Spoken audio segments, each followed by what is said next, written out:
Bonjour mes chers amis, toujours la même présentation, la grammaire expliquée avec Marcel Poirier, le professeur de français qui passe présentement sur le câble, la télévision communautaire, et grâce à Vidéotron Saint-Hubert et votre télé câble distributeur, vous avez l'avantage de pouvoir recevoir ce cours-là dans votre région. Et nous allons, puisque nous sommes habitués maintenant à notre système, nous allons commencer tout de suite aujourd'hui, puisque cette leçon est une leçon très chargée. Une leçon où nous devrons être très concentrés. Et qu'est-ce qu'on parle? Quand on parle de concentration, c'est un peu le mot que mes anciens élèves certainement se rappellent. Ce mot, la concentration, c'est de se centrer sur un point bien précis. Et concentrer veut dire toutes nos énergies sont réunies en un seul focus, en un seul point, et on a à ce moment-là l'attention voulue et la compréhension voulue pour maîtriser une matière. Nous y allons, puisque la semaine dernière, lors de notre dernière émission, vous vous souvenez, nous avons parlé de ce que nous appelions le subjonctif présent. Et nous avions fait la distinction entre le subjonctif présent et l'indicatif présent. Nous avions donné deux exemples. Je ne sais pas si vous vous en souvenez. Je suis capable de vous rappeler ces deux exemples-là. J'avais dit « je sais que » et « il faut que ». Quand je disais « je sais que tu travailles bien », je sais que tu étudies, je vous dis, je vous informe, je vous dis tout simplement que je suis au courant. Et c'est ça. Alors j'emploie l'indicatif présent, donc je sais que tu étudies ou que vous étudiez. Je sais que vous étudiez, je suis au courant que vous faites l'action d'étudier. Et c'est pour ça que c'est l'indicatif présent au début, l'indicatif présent après. Mais si je vous dis, il faut que vous étudiez,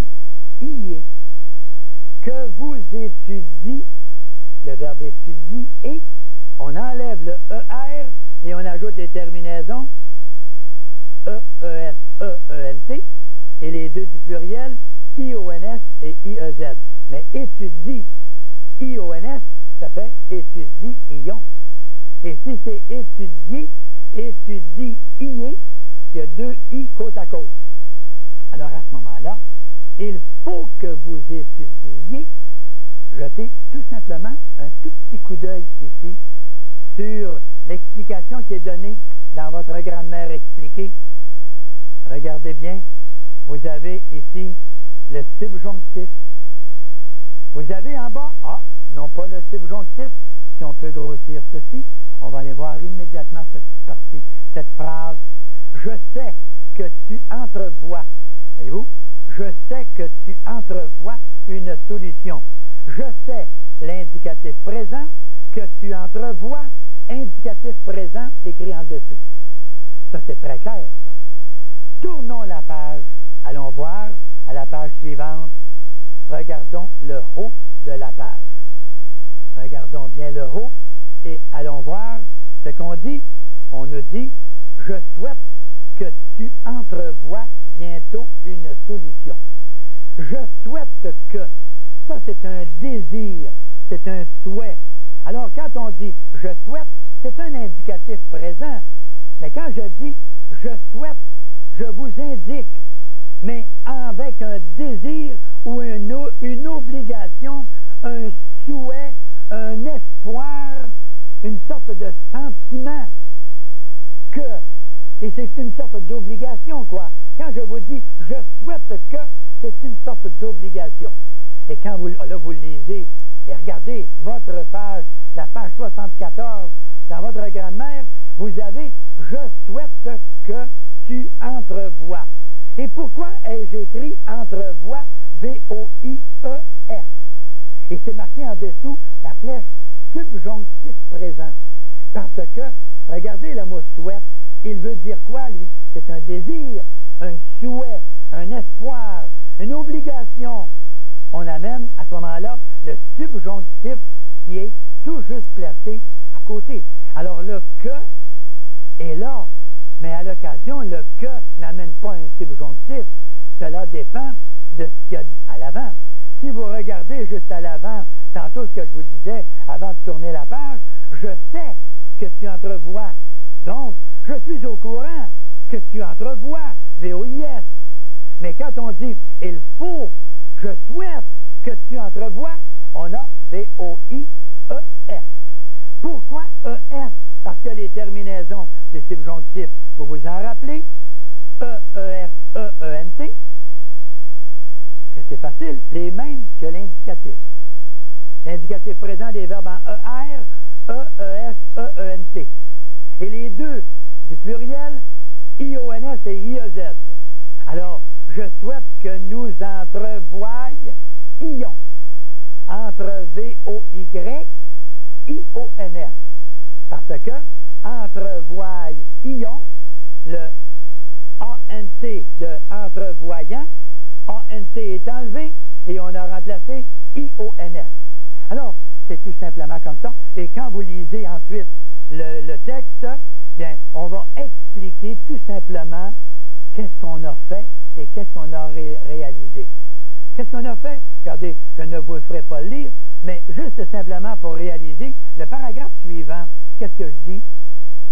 Dans le dernier exemple, le verbe entrevoix, V-O-I-E-S, est au subjonctif présent parce que le verbe souhaite exprime le désir que tu entrevois une solution. C'est comme si l'on disait « il faut que tu entrevois une solution ». C'est la même chose. L'obligation, le souhait, le désir, l'espoir, subjonctif qui vient. Alors résumons bien, le subjonctif est exigé lorsque le verbe exprime un but, un sentiment, un souhait. C'est ça l'explication. C'est ça la compréhension de votre français. Alors, nous arrêtons à ce sujet-là, nous terminons cette partie et nous disons maintenant, comprenons bien à l'avenir que l'explication qui est donnée au tableau correspond exactement à l'explication que vous avez dans votre grammaire. Tout simplement. Et allez-y avec beaucoup d'ambition, avec beaucoup d'intérêt. Et maintenant, nous allons penser à l'autre domaine, le domaine qui sera le chapitre qui va traiter du passé simple. Mais avant d'aller au passé simple, voulez-vous, je vais faire avec vous la simple petite synthèse. On en fera une synthèse à la 17e leçon. À la 17e leçon, nous ferons la synthèse de tout ce que nous avons vu jusqu'à maintenant. Est-il possible de faire une synthèse de 16 émissions en 1 heure? Si je vous disais oui, vous seriez peut-être surpris. Aucune surprise, parce que la compréhension est venue à chacune des émissions. Et on permettra à quelqu'un qui vient peut-être de se joindre à nous, un nouveau venu, un nouvel élève invisible qui vient prendre le cours de français, non pas le français à la portée de tous, mais la grammaire expliquée avec Marcel. Alors, on va jeter tout juste un petit coup d'œil. Qu'est-ce qu'on a fait depuis quelque temps?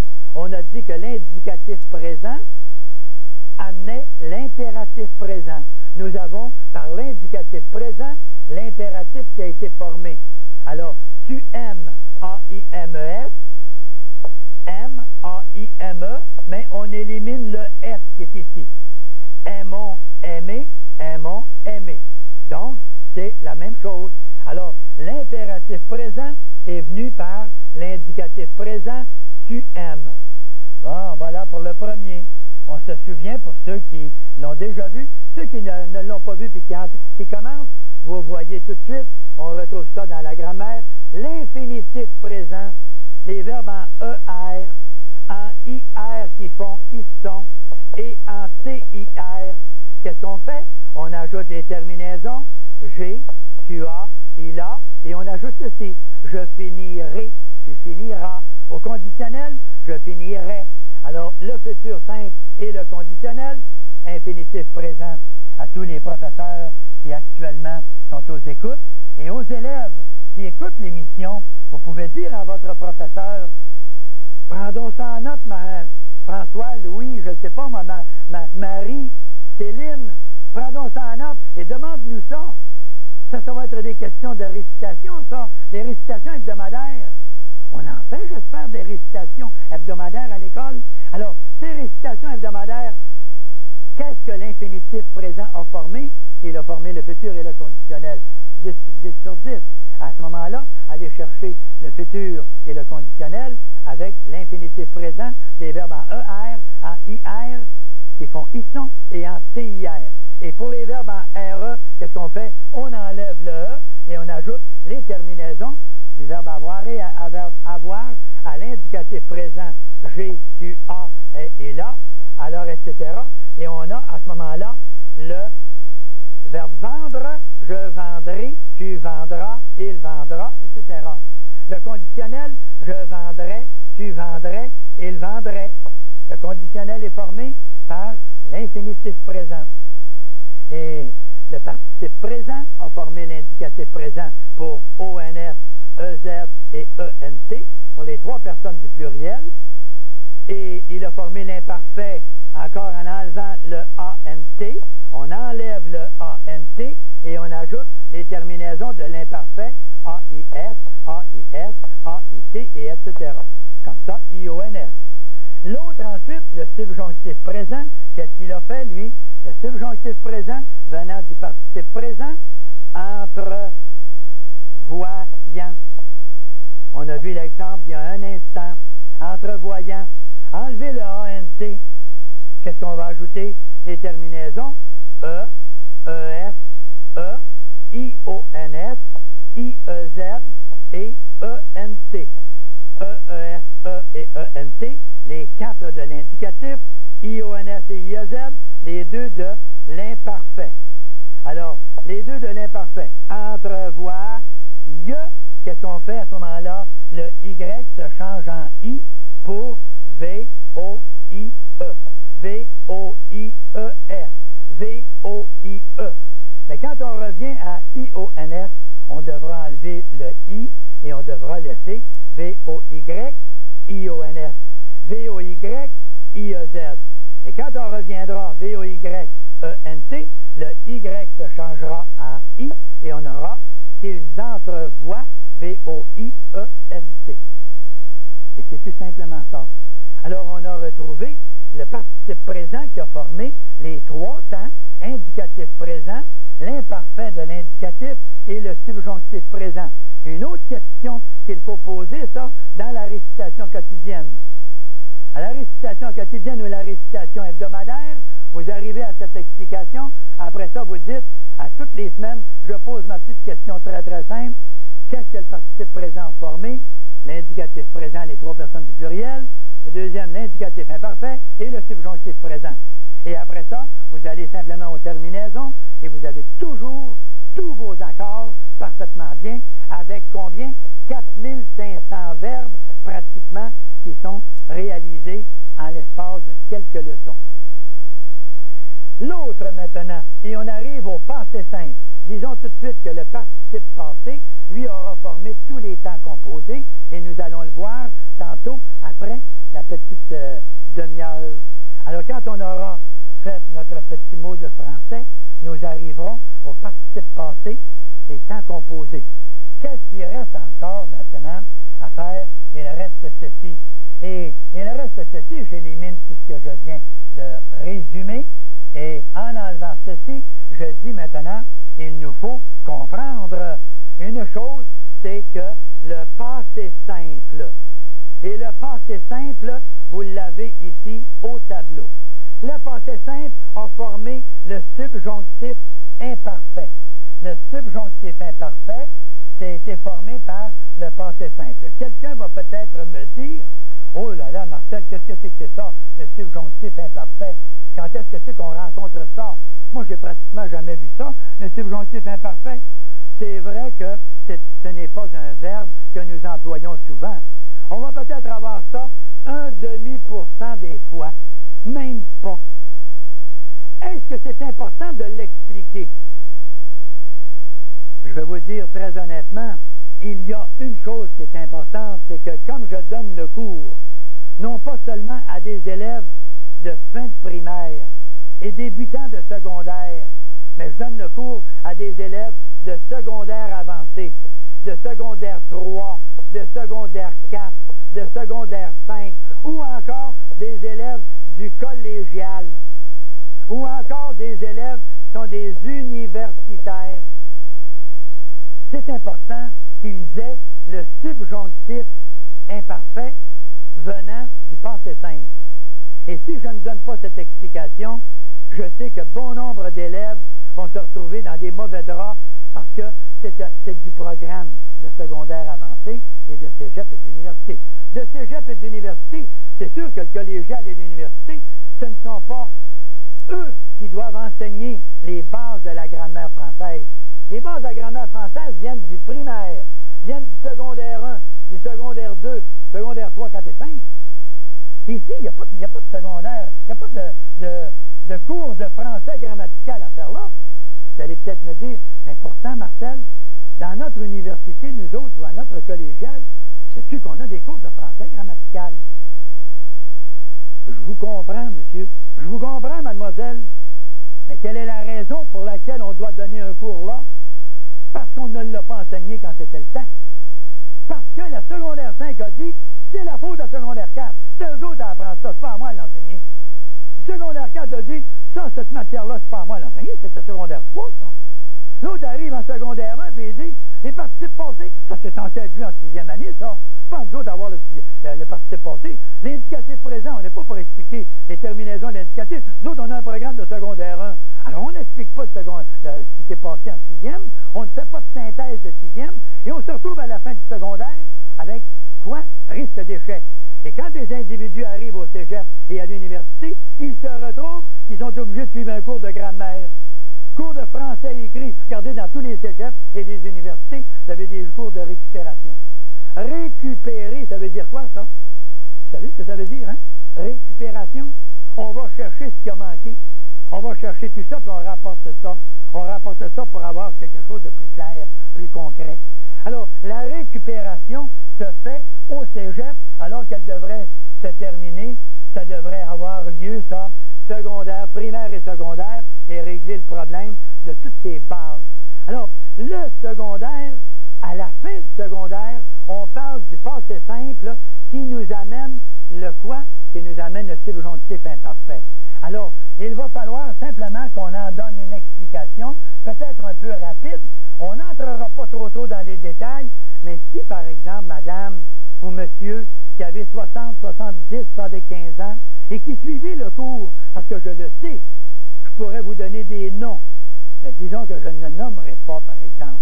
Je donnerai des noms et des personnes même que j'ai rencontrées dans la région de Québec, dans la région de Trois-Rivières, dans la région de Montréal, sur la Rive-Sud. Je suis allé dans le temps rencontrer ces gens-là, même en passant devant chez eux.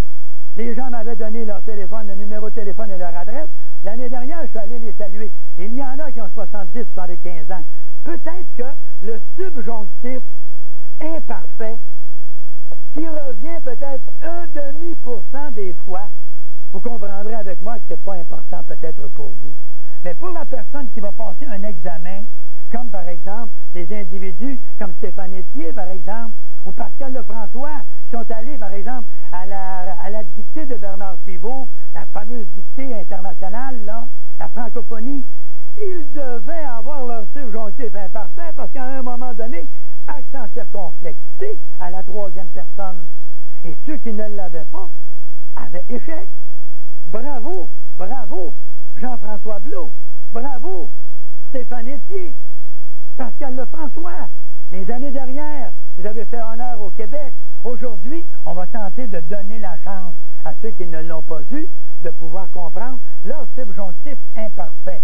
Et quelques minutes, et ensuite, on passera à de la matière qui sert fréquemment. Vous avez le passé simple. C'est rare qu'on emploie le passé simple. C'est par le passé simple à la deuxième personne, ici, qu'on va former le subjonctif imparfait. Alors, avec la deuxième personne du passé simple des verbes en ER, avec la deuxième personne des autres verbes en IR, OIR et RE, on aura la terminaison IS ou US. Quels sont ces verbes-là? Je vais vous donner tout de suite, pendant que vous avez le tableau, là, regardez bien. Un verbe en ER, le verbe sauter, le verbe monter, je montais, tu montas, il monta, nous montâmes, vous montâtes, ils montèrent. C'est le verbe monter et j'ai enlevé M-O-N-T. J'ai enlevé le M-O-N-T qui est le radical et le ER qui est la terminaison. J'enlève la terminaison et j'ajoute la terminaison du passé simple. Je montais, tu montas, il monta, nous montâmes avec accent circonflexe, etc. Et là, vous allez peut-être me dire, Marcel, est-ce que c'est pas fatigant d'employer le passé simple? Je comprends. C'est très rare qu'on emploiera le passé simple dans la conversation. Avez-vous déjà vu quelqu'un vous parler et vous raconter quelque chose, puis un événement qui est survenu il y a quelque temps? Et cet individu-là, il dit ceci. « Hey, écoutez-moi bien, les amis. Imaginez que Françoise monta, et pendant qu'elle montait, dans la chambre, elle s'enfargea. » Non, on va dire, au moment où elle est montée dans la chambre, elle s'est enfargée. On va employer l'expression comme ça. On n'emploiera pas. Et pendant que vous assistâtes, le verbe assister, que vous assistâtes, que nous montâmes après lui. Nous montâmes, vous montâtes, ils arrivèrent. Peut-être que celui-là revient souvent. Mais à quel moment employons-nous le passé simple? C'est lorsqu'on a quoi? Lorsqu'on a un roman. Dans un roman, on va parler du passé simple. C'est vrai, on va parler du passé simple dans un roman. Regardez les romans, les histoires de James Bond et tout ça, là. Hein? Allez voir ces romans-là. On va dire quoi? On va dire, comme on avait dit peut-être l'année dernière, on va dire, l'individu se faufila sur le côté de la maison. Il monta l'escalier, arriva sur la galerie, ouvrit la porte. Oh, ouvrit, avec un « i », là. Ouvrit la porte, pénétra dans la maison, saisit son couteau et le plongea dans la miche à pain. Il le plongea dans la miche à pain. Et il s'engouffra directement par l'avant et se sauva. Tout ça, du suspense. Il monta, il ouvrit la porte, pénétra. Tous les passés simples, vous les avez. Quand c'est un verbe en ER, vous avez aimer, aima, entrer, entra, il entra, nous entrâmes, vous entrâtes, ils entrèrent. Et quand vous avez un verbe, il ouvrit, le verbe ouvrir, j'ouvris, tu ouvris, il ouvrit, nous ouvrîmes, vous ouvrîtes, ils ouvrirent. Celles-là sont très rarement employées. Celles-là revient souvent. Il accepta. Il accepta, ils acceptèrent. Ces deux-là reviennent habituellement. Mais les autres, mangeâmes. Nous mangeâmes des patates. Ou vous mangeâtes pendant que vous mangeâtes des patates. Mangeâtes des patates. S'il vous plaît, mettez-moi ça de côté. Et pendant que vous avez mangé des patates, dites donc le passé composé dans ce temps-là, et ça va aller beaucoup mieux. Alors, vous avez le passé simple, et le passé simple, je vais éliminer maintenant tout ceci, et je vais garder quoi? Je vais garder seulement la deuxième personne, qui, elle, a formé le subjonctif imparfait. Alors, j'enlève ceci, j'enlève celle-là également, et j'obtiens ici le subjonctif imparfait avec celui-là. Et quand je vais dire maintenant, tu montas, tu montas. Tu montas, TAS. Les terminaisons, et faisons bien attention à cet aspect-là, parce que je voudrais simplement prendre un 5-6 minutes seulement sur ça. Quand on a la terminaison du subjonctif imparfait, qu'est-ce qu'on aura? Les mêmes terminaisons que le subjonctif présent. Quelles sont les terminaisons du subjonctif présent? E, ES, E, sautons-le celle-là, IONS, IEZ et ENT. Alors, qu'est-ce que j'ai? Pendant que tu, il fallait que tu montasses. Non. Qu'est-ce qu'on devra faire? Ajouter un S, ajouter un S, ajouter un S et un S pour que ça fasse montasse et non pas montasse. Alors, on ajoutera un S partout, mais pourquoi tu sautes la troisième personne? Parce que la troisième personne sera exceptionnelle. Au lieu de dire E-E-S-E comme le subjonctif présent, ce sera un T qui aura ici, et avec un accent circonflexe. Alors, on aura une particularité. Je me rappelle dans la dictée de Bernard Pivot, de l'année dernière, il y avait un subjonctif imparfait, et Pascal Lefrançois l'a réussi à merveille. Et je ne me rappelle pas du verbe, mais en tout cas, il fallait qu'il monta. Et on est obligé de dire qu'il monta, M-O-N-T-A, accent circonflexe, T. C'est la seule place à la troisième personne où il y a un accent circonflexe dans quoi? Dans un verbe conjugué. La troisième personne, pour le subjonctif imparfait, accent circonflexe T. Où sont les accents circonflexes à part ça? Dans tantôt, nous mangeâmes, A accent circonflexe, vous mangeâtes, A accent circonflexe, TES. C'est dans les deux seuls. Dans les deux seuls cas. Et si nous revenons maintenant ici à ce tableau, nous avons tout de suite que je montasse, que tu montasses. Alors ici, on va dire que je montasse, que tu montasses, qu'il monta, et remarquez bien que nous montas. La même chose, M-O-N-T-A-S, M-O-N-T-A-S. Et toujours, tu montas, il monta. Je montais, tu montas. Deuxième personne, mais A, accent circonflexé, cas particulier. Et les autres, que nous montassions, que vous montassiez, et qu'il montasse. Vous allez peut-être me dire, c'est vrai qu'on n'emploie pas ça souvent, mais je le dis et je le précise pour qui? Pour les élèves de secondaire 5 qui devront un jour vérifier si la connaissance de leur matière de français, la grammaire au subjonctif imparfait, s'ils l'ont comprise, s'ils l'ont maîtrisée. Et pour la maîtriser, retenez tout simplement ceci. Prenez la deuxième personne du passé simple, deuxième personne du passé simple, et puis vous ajoutez les terminaisons du subjonctif présent, excepté la troisième personne ici. Vous ajoutez quoi? Un S ici, pour que ça se prononce ce et non pas ze, tout simplement. Ça, est-ce qu'on a ça en quelque part dans notre grammaire? Parce que vous allez peut-être dire, en quelques minutes, c'est vrai que ce n'est pas facile d'être capable de tout maîtriser ça et de mémoriser ça.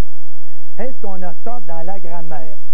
Bon, on va dire tout simplement qu'ici, si nous jetons le coup d'œil ici à la page 75 et qu'on regarde sur ce tableau, nous allons voir qu'en haut, ici, nous aurons ce que nous appelons le subjonctif présent.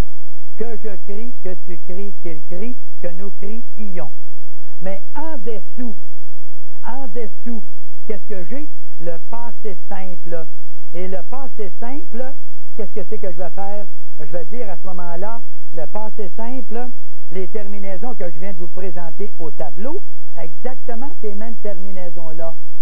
Alors, vous allez allez peut-être dire, oui, mais là, l'explication en 7, 8, 10 minutes a été assez courte. Mais avec le tableau de la page 75, vous pouvez facilement vous repérer et être capable de maîtriser cette théorie. C'est tout simplement ça. Allons de l'autre côté maintenant, à la page 76, et vous allez avoir exactement le subjonctif imparfait qui vous est expliqué en détail. Mes chers amis, il nous reste tout simplement un petit 2 minutes peut-être avant de nous retrouver dans la petite période de repos. Alors, disons-nous une chose, vous voyez le tableau, on va vous laisser le tableau pendant un court instant et vous allez remarquer, pendant que le tableau va être très précis, il va vous montrer le subjonctif imparfait. Allons-y, au subjonctif imparfait. Remarquez bien, dans la colonne de gauche, vous avez « que je visse ». Ça veut dire le verbe « voir », ça, pour ceux du secondaire avancé, là, les cégepiens, les élèves du collégial. « Que je visse », c'est le verbe « voir », tu vis. Je vis, tu vis, il vit. Nous vîmes, vous vîtes, ils virent. Ils virent que cela était bon. Ils ont vu. Alors le verbe « voir », tu vis, E-E-S, accent circonflexe. Que nous vissions, regardez le S qui revient, double, pour qu'on prononce vision et non pas vision. À côté, que je lusse, le verbe lire, je lus, tu lus, il lut. Que je lusse, que tu lusses et qu'il lut. Il fallait qu'il lût. Il a fallu qu'il lût son texte. Qu'il lût, accent circonflexé. Le verbe finir, que je finisse. Tu finis, je finis, tu finis, il finit. Ils finirent par se fatiguer. Ils finirent. La même chose, que je finisse, que nous finissions. Regardez l'accent circonflexe sur le I à la troisième personne. La même chose pour cria. Je criais, tu crias, il cria, ils crièrent. Alors, cria, accent circonflexé. Voilà.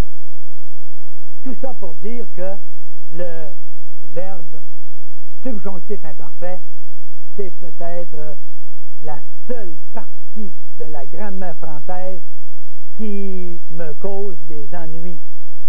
Oh, pourquoi, Marcel? Parce que je sais très bien que ça ne concerne pas la majorité des auditeurs. Mais il faut, pour le service rendu à la majorité et à ceux qui sont au secondaire avancé et au cégep, il faut qu'ils aient la théorie de la grammaire de façon à ce qu'on puisse être en mesure de réussir nos examens. Qu'on réussisse à comprendre. Il faut qu'on réussisse, que nous réussissions. C'est ça? Il faut que nous réussissions. Il faut que l'indicatif présent, que nous réussissions. Est-ce qu'on a? Même chose, subjonctif présent. C'est ça. Alors, on se retrouve avec une période d'intermission. On va parler tout simplement, on va changer un petit peu le sujet là, on va se détendre un peu et on va revenir maintenant à nos petits mots de français. Et ça me fait penser à un moment, j'avais pris quelques notes au sujet de quelqu'un qui, par exemple, à l'occasion, s'emportait. Des fois, quelqu'un s'emportait, et puis quand on disait que le gars s'était emporté, on disait « monte donc pas sur tes grands chevaux ». Si on donnait l'expression « il monte sur ses grands chevaux », ça vient d'une expression française, ça. Permettez-moi tout simplement de prendre une petite gorgée et je vous dis qu'est-ce que c'est que ça signifie. Tout simplement, monter sur ses grands chevaux, c'est qu'au Moyen Âge, il y avait 3 sortes de chevaux. Il y avait 3 catégories de chevaux. Il y avait ce qu'on appelait les bêtes de somme. Vous savez ce que c'était ici même au Québec? On utilisait les bêtes de somme. Les bêtes de somme, c'était les bêtes qui travaillaient et puis qui transportaient tout l'attirail là, pendant les combats. Dans les combats, les bêtes de somme transportaient tout ce qu'il y avait à transporter. C'était des gros chevaux forts, solides. Des chevaux de trait, qu'on appelle des fois. Il y avait également les palefrois. Les palefrois, ça, c'était les chevaux de parade, ça. Les autres s'en allaient, ils trottaient, monsieur, ça allait bien, leur affaire. Et les cavaliers qui étaient assis dessus, monsieur, ils étaient là, monsieur, ça s'en allait avec beaucoup de fierté. Les palefrois, ça, c'était les chevaux de parade, ça. Il y avait la 3e sorte de chevaux, qui étaient les grands chevaux. Et les grands chevaux, Ça, c'était les chevaux, ça, lorsqu'il était question de combat. Et comme ils étaient longs, comme chevaux, ils étaient très longs, la tête du cheval était très avant le cavalier. Et lorsque les combats arrivaient souvent avec des lances et que les chevaux s'en venaient comme ça, les individus se servaient des grands chevaux pour pouvoir aller au combat. Quand on dit que quelqu'un a tendance à vouloir livrer la guerre à un autre, ou que quand quelqu'un veut s'emporter dans une sorte de discussion, on va lui dire, écoute, là, on n'est pas en combat, on n'est pas en guerre, là, monte pas sur tes grands chevaux. Ça m'est arrivé déjà de monter sur mes grands chevaux, moi. Eh oui, monte pas sur tes grands chevaux, c'est l'expression. Et d'où vient cette expression-là? Simplement parce que quand on allait au combat dans le temps des croisades et tout ça, là, on utilisait ce qu'on appelait les grands chevaux. Comme aujourd'hui, on va avoir les petits chevaux de course, on va avoir les chevaux qui sont les bêtes de somme également. Ceux qui travaillaient, ces chevaux-là qui travaillaient autrefois dans les champs, avant que les tracteurs soient là. Et qu'est-ce qu'on avait? On avait des chevaux qui étaient attelés à des charrues et puis à des semoirs. Et ce sont des chevaux de traits, parce qu'ils avaient des cordages, des traits en cuir qui venaient attacher à l'arrière et qui tiraient la charrue. Alors on avait des chevaux de somme, bêtes de somme. On avait également des palefrois pour la parade, des beaux chevaux bien astiqués, ça, puis bien calculés. On calculait également leur nourriture pour qu'ils soient bien allègres. Et on avait également des grands chevaux pour les combats. Alors, à l'avenir, faisons attention, si nous montons sur nos grands chevaux, il ne faudrait vraiment pas tomber des grands chevaux. Il ne faudrait pas en tomber. Il faudra faire bien attention. C'est dans les combats, mais l'expression demeure encore. On dit aujourd'hui, monte pas sur tes grands chevaux. Alors voilà, c'est une expression qu'on emploie souvent, qu'on employait autrefois. Peut-être que les jeunes aujourd'hui entretiennent peut-être moins cette expression-là, mais c'est une expression qui existait véritablement et qu'on entend encore chez des gens d'un certain âge, quoi. Si ce n'est pas d'un âge certain. D'accord? Et on passe maintenant à la partie peut-être que vous désirez tant recevoir comme information. L'utilisation du participe. L'utilisation du participe et surtout, plus particulièrement, du participe passé. Yeah! Bien là, on va sauver des vies humaines. Non. On va sauver des emplois peut-être, mademoiselle, hein, monsieur. On va peut-être sauver une année de scolarité.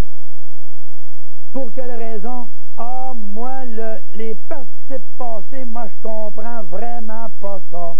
Moi, j'ai jamais compris ça. Moi, les professeurs se sont démenés pour m'expliquer ça, puis j'ai jamais réussi à comprendre.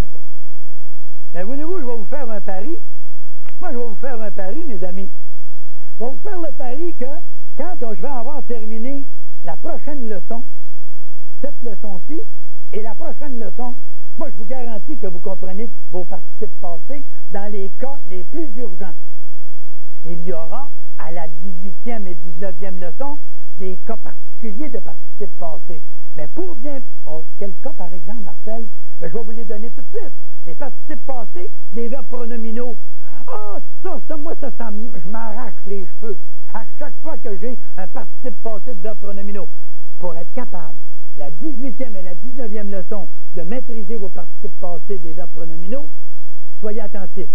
Et puis, je vais vous donner 10 secondes pour dire à vos parents, vos amis, vos frères, vos soeurs, vos cousins, vos cousines, dépêche-toi, prends le canal de télévision communautaire, vite, t'as l'explication des participes passés. Il nous a garanti qu'en l'espace de cette demi-heure et la leçon prochaine, qu'on maîtrise nos participes passés avec avoir et être.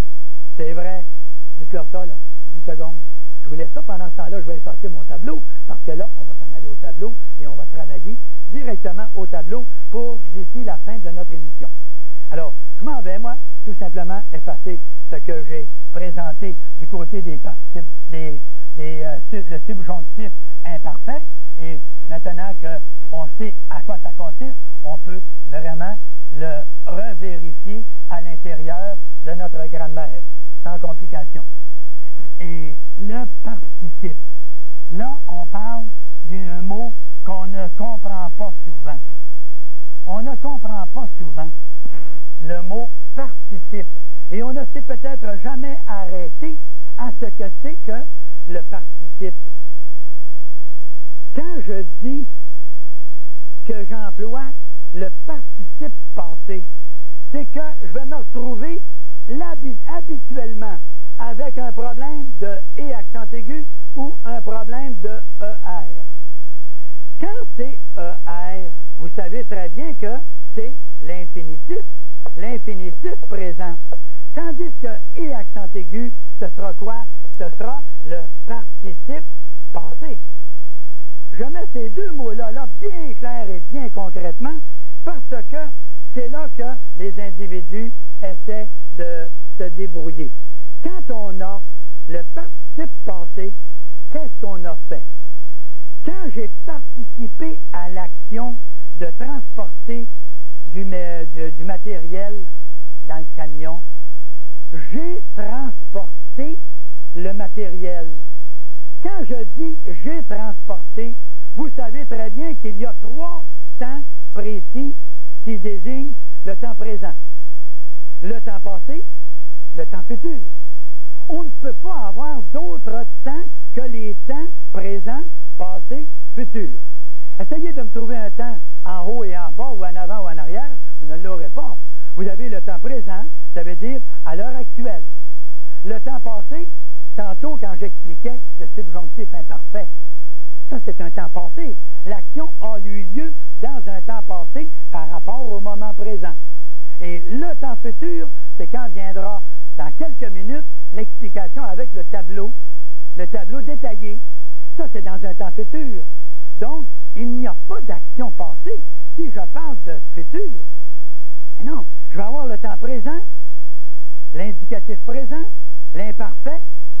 Ça, c'est un temps présent ou un temps imparfait, temps passé. Je chantais, j'écrivais, donc c'est passé. Mais présent, l'indicatif présent. Alors, l'indicatif présent, le temps passé, participe passé.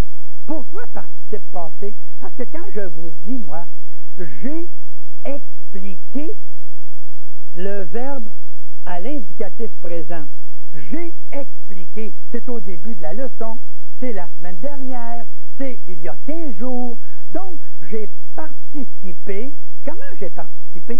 Je suis allé au tableau, j'ai écrit, j'ai effacé, j'ai recommencé, j'ai réécrit encore, j'ai réeffacé et j'ai participé à l'action d'expliquer.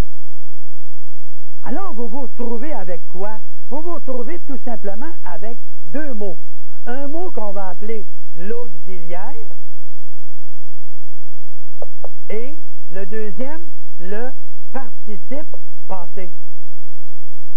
Deux mots, tout simplement. J'efface maintenant le « et » accent aigu, qui est le participe passé, parce que « ER », c'est le nom du verbe, c'est l'infinitif. Alors, je me retrouve avec ceci. Le participe passé et l'auxiliaire. Et quand je dis « j'ai mangé », « j'ai regardé », qu'est-ce que c'est que le mot « j'ai » ? Ça, c'est quoi ça? C'est le verbe « avoir ». Ça, c'est le verbe « avoir ». La preuve, c'est que quand je vous dis « j'ai un crayon dans mes mains », j'ai un stylo dans mes mains. Un crayon feutre, un stylo, entendons-nous. J'ai un stylo. Ça, c'est le verbe « avoir ». C'est je possède, je contiens, je le retiens. J'ai un stylo, c'est le verbe « avoir ». Mais quand je dis « j'ai regardé », qu'est-ce que c'est que j'ai dans ça? J'ai deux mots. Le premier mot, d'accord, c'est le verbe « avoir ». Mais quand je me retrouve avec le verbe « regarder », ici, qui est participe passé, vous allez me dire, oui, mais Marcel, pourquoi tu dis qu'il est participe passé? Bien, je dis qu'il est participe passé parce que quand je dis « j'ai regardé », ce n'est pas maintenant, c'est il y a environ 5 minutes.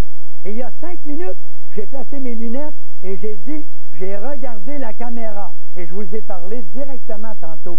Donc, c'est une action que j'ai produite dans un temps passé. Et comme c'est une action passée, c'est un participe passé. Mais pourquoi participe? Parce que j'ai participé à cette action dans le temps passé. Et c'est pour cette raison. Alors, quand maintenant on se retrouve avec un participe passé, allez-vous, pour distinguer le participe passé, si vous avez compris l'explication que je viens de vous donner, allez-vous considérer qu'on a un problème, nous autres, Marcel? C'est que des fois, on ne sait pas si c'est ER ou E accent aigu. Là, vous allez me dire, oui, mais précise-nous donc ça, Marcel, d'une façon bien précise, là. Capable de nous apporter l'information? Oui, je vais vous l'apporter, l'information. Je vais vous dire tout simplement, Louise veut s'améliorer. Est-ce que je vais mettre améliorer ER ou je vais mettre améliorer E accent aigu? Regardez la phrase suivante, puis après ça, vous allez porter le jugement. Je vais dire, Louise s'est améliorée.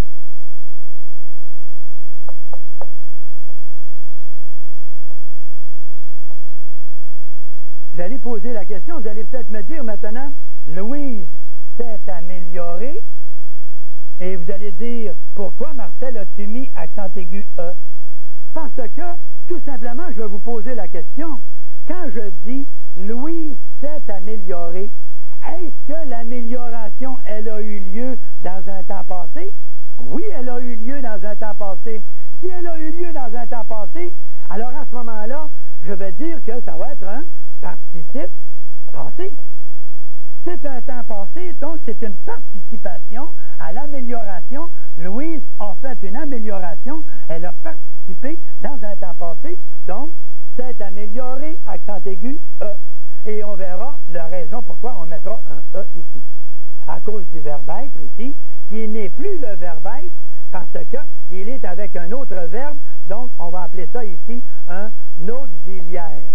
Et on va voir dans un moment pourquoi on l'appelle auxiliaire. On va dire tous les détails, on va expliquer les pourquoi de tout. Quand je dis Louise veut s'améliorer, alors allons-y, maintenant posons la même question. Moi, je vous regarde et je vous dis ceci. Louise veut s'améliorer. Est-ce que l'amélioration, elle a eu lieu dans un temps passé? Je vous pose la question. Louise veut s'améliorer. Est-ce qu'il y a eu une amélioration dans un temps passé? Vous me répondez non. Vous avez répondu non parce que Louise veut s'améliorer. Mais ça va venir dans un temps futur, ça. Ça n'a pas eu lieu dans le temps passé. Donc, on n'a pas de participe passé. Il n'y a pas eu de participation dans un temps passé. Yeah! Là, on comprend. On comprend nos participes passés et on va éviter à l'avenir de remplacer, de dire que quand moi je veux faire ça, là, attention là.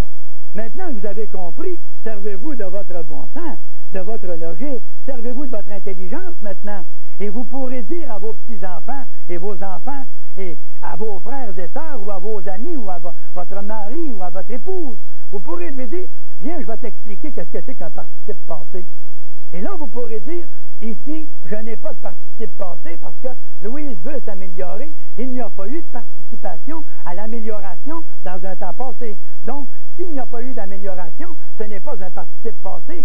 C'est quoi ça, à ce moment-là? C'est le nom du verbe. Et le nom du verbe, c'est l'infinitif présent. Et l'infinitif présent, c'est un verbe en ER, tout simplement. Tandis que quand je dis Louise s'est améliorée, qu'est-ce qui est arrivé? Est-ce qu'il y a eu une amélioration dans un temps passé? Oui, il y en a eu une. Si l'amélioration a eu lieu dans le temps passé, j'ai un participe passé. Alors, et qu'est-ce que j'obtiens à l'avant? J'ai ici un auxiliaire. Regardez ici, qu'est-ce que j'ai? Est-ce que ça, c'est un auxiliaire? Pas du tout. Alors, vous allez me dire, oui, mais Marcel, qu'est-ce que c'est qu'un auxiliaire? Moi, si je vous pose la question, qu'est-ce que c'est qu'un auxiliaire déjà? Je gage que vous allez me répondre.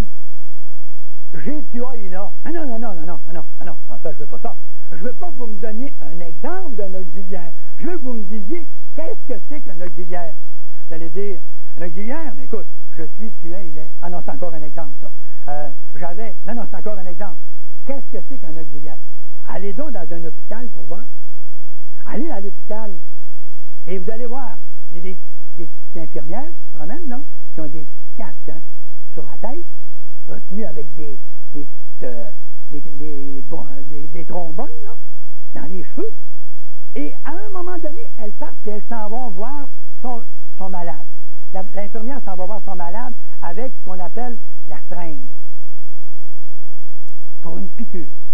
Et elle, l'infirmière, elle s'en va pour donner une piqûre. Mais elle arrive dans la chambre, elle constate que le patient est dans un très mauvais état, une très mauvaise situation, et elle veut, l'infirmière, tourner la patiente qui est très sérieusement malade. Elle ne peut pas faire ça seule. Qu'est-ce qu'elle fait? Elle pèse sur le bouton et la cloche sonne. Et qu'est-ce qui arrive? Une auxiliaire. Une infirmière auxiliaire.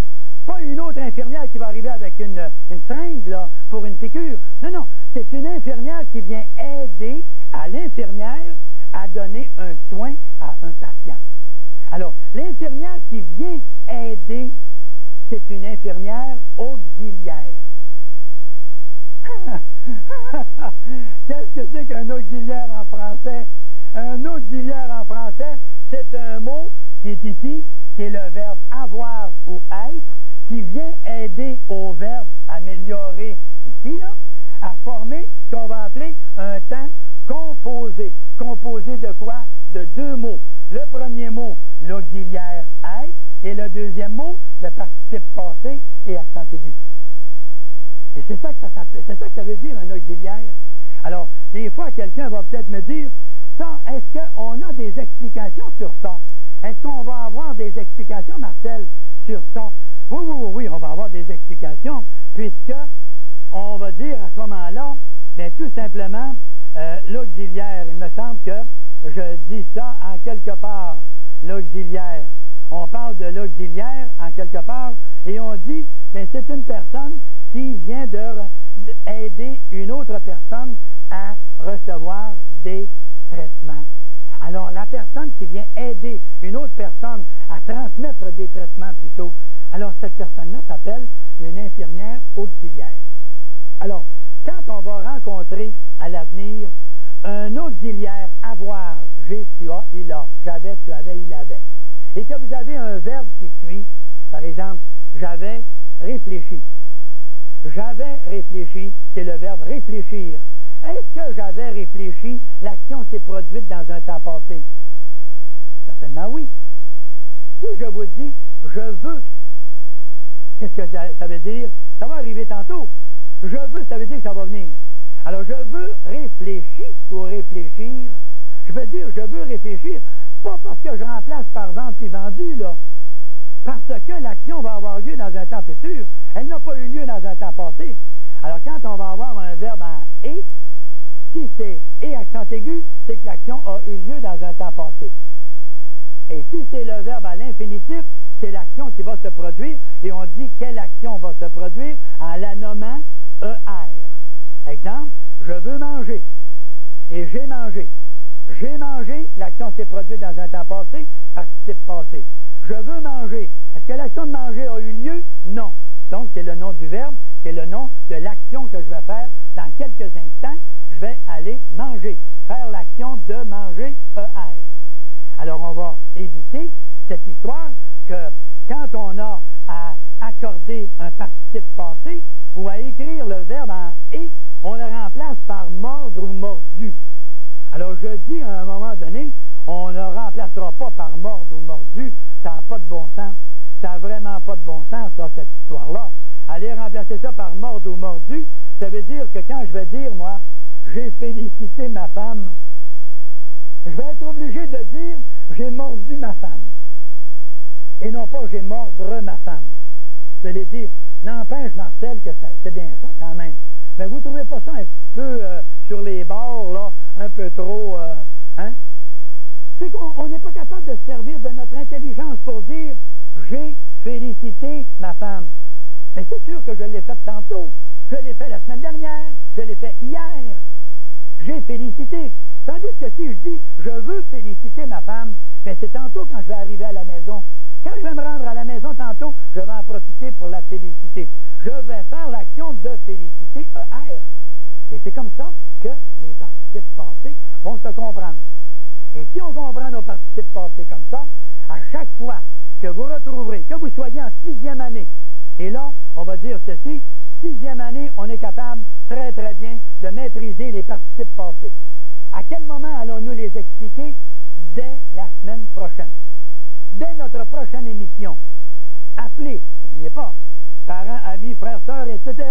Dites-leur bien que le participe passé seul, participe passé avec être et participe passé avec avoir, nous aurons cela la semaine prochaine et nous allons sauver non pas des vies humaines, mais on va peut-être sauver des emplois, on va peut-être sauver une année de travail à l'université ou au collégial, on va sauver notre réputation, parce que quand vous écrirez à l'avenir, vous serez capable de dire à votre ami ou à votre frère ou à votre sœur ou à votre épouse, vous pourrez lui écrire sans faire de faute. Et ça, c'est ce qu'on appelle une fierté. Être capable d'écrire en maîtrisant notre compréhension de la langue française. Tout ça pour vous dire qu'on parlait de « j'ai félicité ma femme » et tout ça. Je vais vous donner une petite phrase qui dit ceci. Retenez bien cette phrase-là. Être amoureux. Être amoureux. Alors, je ne parle pas pour vous autres, là. C'est faire un rêve doux. Le mariage, c'est le réveil matin. Adieu. Être amoureux, c'est faire un rêve doux. Tandis que le mariage, c'est le réveil matin. Comprenez ce que ça veut dire. Et je vais finir en disant ceci. Ce qui fait avancer le bateau, ce n'est pas la voile majestueuse, mais c'est bien le vent. Quand on dit la voile m'a fait avancer, non, c'est le vent. Retenez bien ces pensées et revenez-nous la semaine prochaine. Bonjour.